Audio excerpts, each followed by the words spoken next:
So good morning, everybody. It's great to be back in Catalonia. They're members of the Catalan Society for Immunology, but a bit different from what Pablo and me were expecting about a year ago in the beautiful city of Monels, where we were preparing this meeting of the Catalan Society together with the EFIS. But of course, many things have changed, and we as EFIS board are very glad to join you, but however, on a kind of a remote fashion. Still, I think it's very good, and thank you for this, and thank you to the organizers that we can have a meeting in this way. So the focus of our lab has been tissue-resident memory T cells now for a couple of years. And again, I want to spend my lecture on this and specifically focus on CD4 positive T cells in the tissues. Before I start going into our recent data, just to give you a kind of a background of the importance of tissue-resident memory T cells. I hope you can see my pointer. Yeah, so these are tissue-resident T cells, and in fact, so these T cells, they remain in the tissue. In fact, so they take up residency once they have been attracted there to fight a primary infection. And it's believed that these tissues harbor these T cells to provide immediate protection against incoming pathogens that may infect you again. And that's why, especially at the border tissues like the skin, like the lung, and like the gut, these cells have been extensively studied. So imagine that airway epithelial cells get infected again, for instance, by a flu virus. Then the tissue-resident T cells that dwell in the tissue can exert a couple of functions. We're talking mostly initially about CD8s because these are the cells that have been mostly studied. And when they meet an infected cell, so they can either induce cytolysis, thereby stopping virus replication, but they also produce a bunch of cytokines that can act in different ways.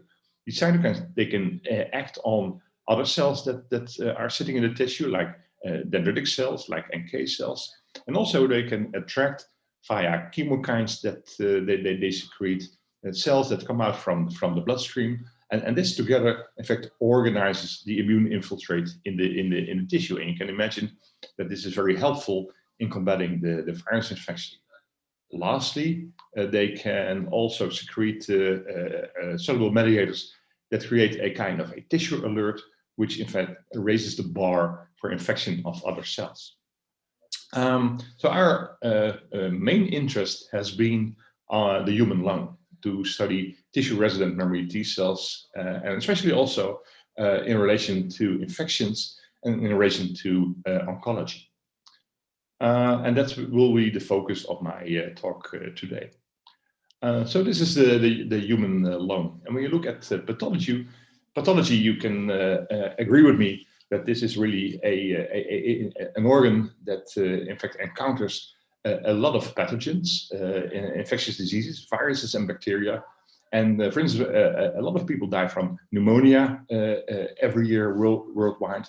And again, so the recent pandemic that we're facing with the SARS-CoV-2 virus really puts us again to realize that the lung is a very delicate organ, and in fact, so the interest in lung infectious diseases and lung pathology is greatly boosted by the COVID crisis.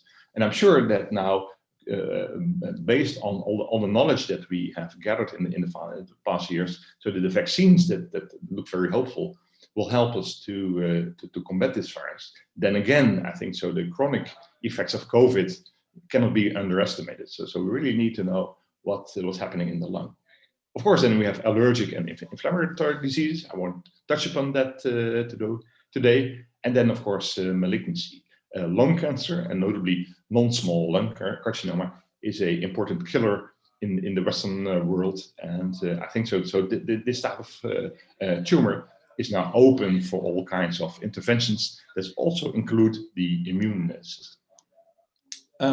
So what's our model to study human lung tissue-resident memory T cells? So we work together with a lot of clinics, and we get tissue from people with a pretty favorable prognosis for non-small lung carcinoma that have an isolated tumor that can be resected. And from the resected material, mostly a lobe, we get both the healthy tissue and the tissue that contains the tumor, and that allows us to look at the cells that dwell at the different sites. And so that is, in fact, the basis of the things that we're doing. We published already about 2 years ago some initial findings on lung CD4 positive tissue resident memory T cells. They can be found at different sites. So some, in fact, sit in the epithelial lining, so very close to the airway, but that's a small fraction, in fact, and it's much smaller than what you observe for CD8 positive T cells, where a lot of virus-specific T cells, in fact, sit in the lining. But what's very striking for CD4s is that you can find them in clusters that can be either CD69 positive or negative. So CD69, one of the key markers for TRM. With respect of a lot of other markers, lung CD4 positive T cells are phenotypically very different from the circulating ones. And functionally, so these lung CD4 positive T cells, and some of them also express the other canonical marker for TRM, CD113, are very active. So they have a lot of mRNA on board for cytokines and cytolytic mediators, and they can really immediately come into action by secreting these mediators. When you look at these cells, they express multiple checkpoint receptors, which suggest that their activity is very carefully controlled in vivo, which makes sense because the gas exchange is a very delicate process, and you don't want to have a very abundant immune reactions without any cause. So the thing that we did in the past 1.5 years is to look at specificity of CD4 positive cells that sit in the lung, and we looked at viral, bacterial, and fungal antigens. And for this, we use an assay that affects you, so you might know very well. It's an assay that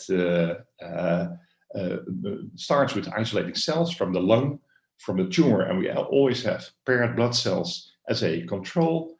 We do sorting of these cells by max. We do a functional assay in which we use the blood cells as antigen-presenting cells. We add in antigens, stop cytokine secretion by adding in Brifeld A, and then stain for cytokines and activation marks, and then do a simple FACS analysis. And we looked at these viral antigens, we looked at a bunch of bacterial antigens, and we had also the ability to look at Aspergillus fumigatus, a fungal pathogen. So this is how it looks like.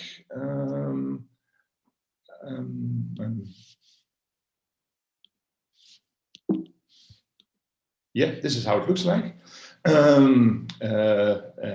So this is based on the functional assay, and the readout is here CD40 ligand positive, cytokine positive cells. So CD40 ligand as a kind of a generic activation markers.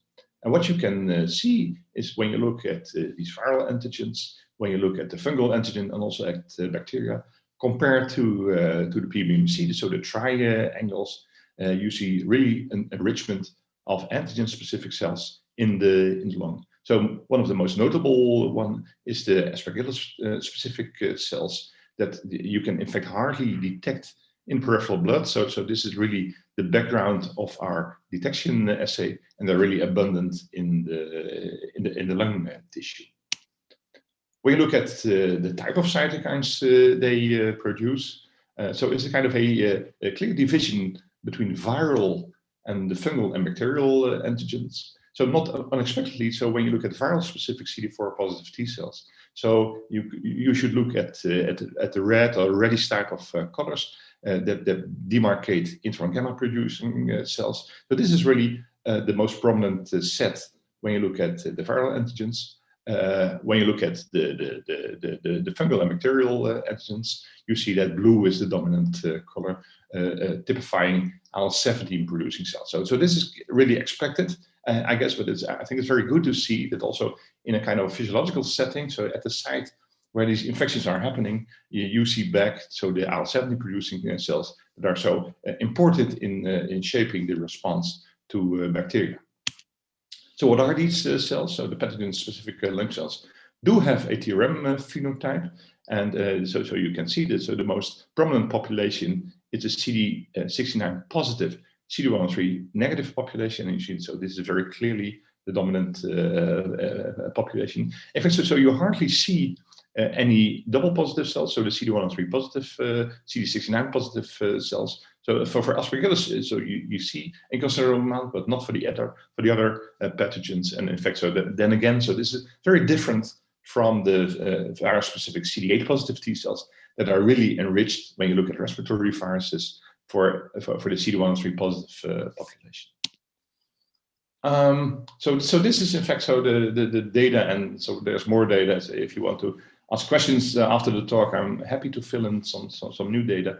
But this is in fact looking at the healthy part of the tongue, the lung, so not containing the tumor tissue, and then so of course because of the lobes we get, we have the opportunity also to look in fact in the non-small lung carcinoma tissue, and in fact so what we saw is that CD4 cells, you can see them here, are really abundant also in the tumor tissue. And so given the discussion that has been recently going on in literature on bystander CD8 positive cells prominently in tumor tissue, so we also had a look at the question if there are also bystander CD4 positive T cells in fact dwelling the tumor tissue. And in fact, so that's the case. So again, these same pathogens that we're looking at, and what you can see, and so now you should look at the squares, that in fact all tumor samples you see a considerable amount of virus and bacteria and fungus specific T cells. In fact, not so much different from the amount of cells you see in the healthy lung. And again, so when you look at the functionality of these cells are functional. So they produce a lot of cytokines, more or less the same division, gamma producing cells, and also some IL-17 producing cells. And these cells are really functional also in the tumor.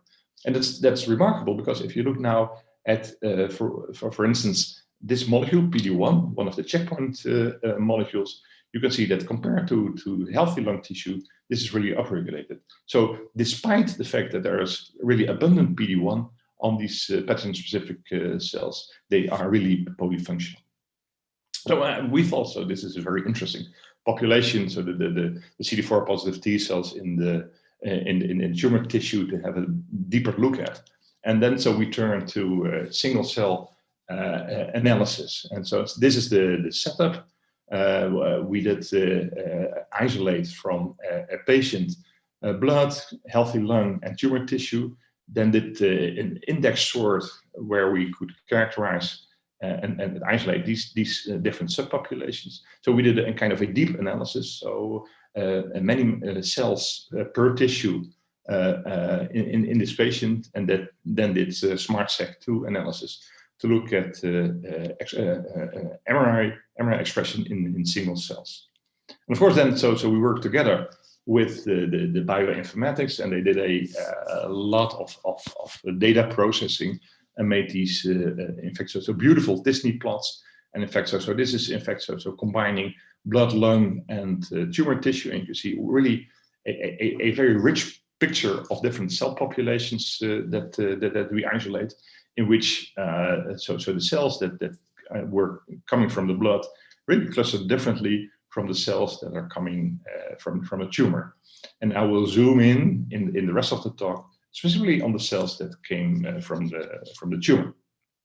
And the way we did that is, of course, so perhaps ideally you would do this for 100 patients, but our resources are limited. So we took a easier route, and that's to set up a fax panel, in which for all of the different clusters that you saw in the previous slide, we selected defining markers, and then did this in a multi-flow fax plot on, in fact, 42 different tumor samples that we have collected in the past years. And what you should be aware of before I show you the data, 42 tumor samples, and in fact, because these are patients that also already from the start have a pretty good prognosis. So these patients do relatively well for lung carcinoma patients. So at the end, 35 patients did pretty well in our follow-up, and 7 patients had a bad clinical outcome, meaning either metastasis or even death. And so we did this. And so this is how it looks like. So now this again is a bioinformatics analysis clustering all the fax data from these 42 patients, in which we only now analyzed the tumor samples, and we looked at the CD4 population, CD8 population, and you see again a very nice clustering of the different subsets. So what's now an important question? So having identified all these different subsets, are there subsets that correlate, in fact, with relatively good versus a bad prognosis? And so we put in these data, in fact, so in this plot, and then that's what you see here on the right panel. Here we plotted good versus bad prognosis, and what you should be aware of is that the lighter area represent populations that are underrepresented in patients with bad prognosis. And in fact, so you can see there are a number of populations that in fact turn out lighter in this analysis, and I don't have enough time to go into all of them, and I just want to focus on this population, the here at the top, and this corresponds to this population, CD4 positive, CL13 positive T cells, and I want to show you some of the data related to this. So what's CXCL13? It's the receptor is this chemokine receptor CXCR5. It was initially described to be a B cell chemoattractant, very important to get the B cell response going. Very soon thereafter, people realized that this chemokine is also instrumental in lymphoid neogenesis. And in fact, in relation to this, so you see a lot of reports implicating this chemokine in the pathogenesis of autoimmune diseases and inflammatory conditions. In fact, also this chemokine and this receptor, it regulates cell interactions that play a role in lymphocyte infiltration within the tumor environment. And there are a lot of nice papers out there. I just want to mention this one. The presence of CD4 positive CXCL13 positive cells is associated with a favorable prognosis in breast cancer, a Finnish study from a couple of years ago. So we also had a look at that in our cohort that's shown on the next slide.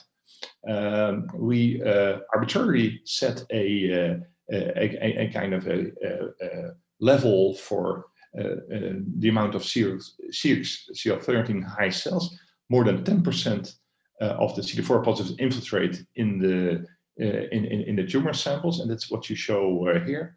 And now, so this is, I think, very striking.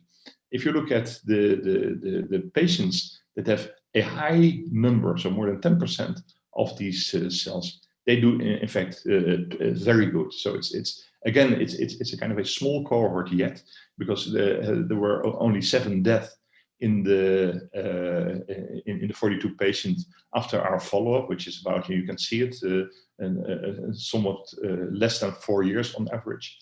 But the people that have a low expression of these, low presence of these cells, in fact, so they do worse. So the people that have died and have metastasis are really in the low cohort. This is very striking. And in fact, so it correlates very well from data you can get from the internet. And so this database where people looked at not protein expression but mRNA, and you see again, so that people that have a lot of CXCL13 mRNA, they do well. So where does this correlate with? So we, of course, we did a number of correlations, and the most striking correlation we found is this one. So in fact, so you can see that when you have these cells, so they correlate with CD1 positive CD8s that are CD39 positive, and this marker is very interesting because this has been pinpointed to tumor-specific cells within the tumor bed, and these cells also express a lot of granzyme B. So that's the correlation that we see. So all in all, we think that it's very interesting to look further at these CD4 positive T cells in non-small lung carcinoma. They include pathogen-specific cells, and I showed you they have polyfunctionality, so they can respond to stimulation, albeit that they have high PD-1 expression. And so there's a lot of talk about repurposing the polyfunctional bystander cells, notably the CD8 cells. But again, I think that we show now that also the CD4 positive cells that dwell the tumor tissue can be used for this.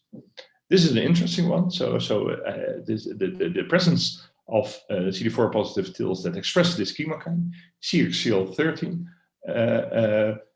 correlates with a positive clinical outcome. And so we, of course, don't know what the mechanism behind that is. But part of this might be related to the fact that there is a strong correlation with CD8 positive TIL that might be enriched for tumor-reactive T cells. And so now this is interesting, yeah, because so in fact, and we should go further into this when we can use these cells, the presence of these cells as a kind of a biomarker. Ideally, when we could use also this assay at biopsy, this would perhaps predict responsiveness to therapy, notably immunotherapy. And in fact, so this would allow us to stratify patient cohorts and also give specific treatments to patients that are likely to respond. I think this work is really the great achievement of two people in the lab. Anna Oya, she's a PhD student now in the last months, I should say, of her thesis period, and she did very well. So she really embarked on analyzing these cells in lung tissue. And Pleun Hombrink, who's the supervisor of Anna, and who did a lot of the preliminary work also in the lab. I think so. So there, it's important to also thank the clinicians, because so without the clinicians, so we don't have the material that we could use to do the experiments. And so these people, Mark Beyer, who did the SmartSec2, and especially this is a technical university in Holland, Ahmed Mahfouz. He's the bioinformatician, and he really also brought new innovative techniques to analyze the data into the project. And lastly, I would like to thank the sponsors that made this work possible. Thanks.